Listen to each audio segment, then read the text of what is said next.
আল্লাহ পাক আদম আলাইহি ওয়াসাল্লামের সকল প্রয়োজনীয় রিজিকের নিজ জিম্মা পূর্ণ দায়িত্ব আল্লাহ পাক গ্রহণ করলেন। সুবহানাল্লাহ।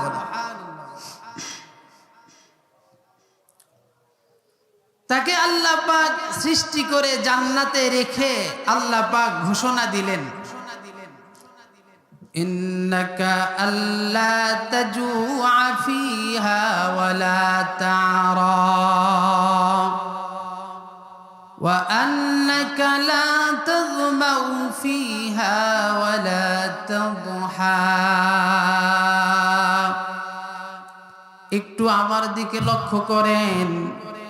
আল্লাহ পাক আমাদের আদি পিতা, সৃষ্টির প্রথম মানুষ, মানব কুলের প্রথম মানুষ, আল্লাহ পাক তাকে সৃষ্টি করলেন, জান্নাতে রাখলেন, রেখে তাকে বলেন আল্লাহ তাজুআ ফিহা ওয়ালা তা'রা, আপনি এখানে ক্ষুধার্ত হবেন না, নগ্নও হবেন না।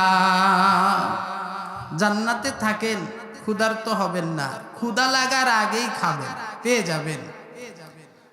বস্ত্র কখনোই কমতি থাকবে না, কখনোই নগ্ন হবেন না। ওয়া আন্নাকা লা তাজমাউ ফিহা, কখনো আপনার তৃষ্ণা লাগবে না, পিপাসিত হবেন না।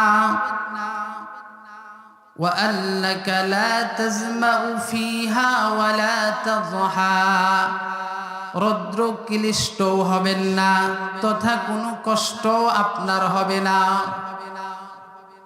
আদম আলাইহি ওয়াসাল্লামকে সৃষ্টি করে তাকে আশ্বস্ত করলেন, মানব চাহিদার মৌলিক চাহিদাগুলি আল্লাহ পাক বললেন, খাদ্য, অন্ন, বস্ত্র, বাসস্থান, এগুলি আল্লাহ পাক বললেন সব কিছু আপনি পেয়ে যাবেন, কোনো পেরেশানি থাকবে না। এই আয়াতের তাফসীরে হযরত ইদ্রিস কান্দলবী রাহমাতুল্লাহি আলাইহি তিনি বলেন, আল্লাহ পাক মানুষের তার মৌলিক চাহিদাগুলি আল্লাহ পাক জান্নাতে মানুষকে দিবেন, এজন্য মানুষের কোনো পেরেশানি হতে হবে না, কোনো শ্রম দিতে হবে না, কোনো মেহনত করতে হবে না, কোনো কষ্ট করতে হবে না। আল্লাহ পাক এগুলি মানুষকে জান্নাতে এমনি দিয়া দিবেন। সুবহানাল্লাহ, কষ্ট হবে না।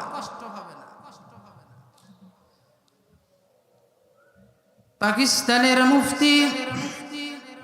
মুফতি শফি উসমানী রাহমাতুল্লাহি আলাইহি তিনি বলেন, মানুষের যাবতীয় চাহিদাগুলি জান্নাতে আল্লাহ পাক আপনাই দান করবেন, কোনো কষ্ট করতে হবে না।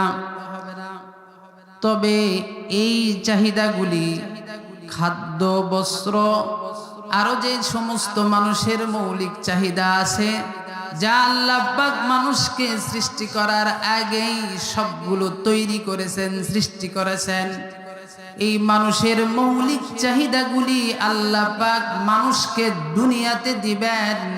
দেওয়ার মাধ্যম থাকবে মানুষের শ্রম, মেহনত, মুজাহাদা, কষ্ট। শ্রমের মাধ্যমে, মেহনতের মাধ্যমে আল্লাহ পাক আপনার রিজিকের ফয়সালা করবেন। জান্নাত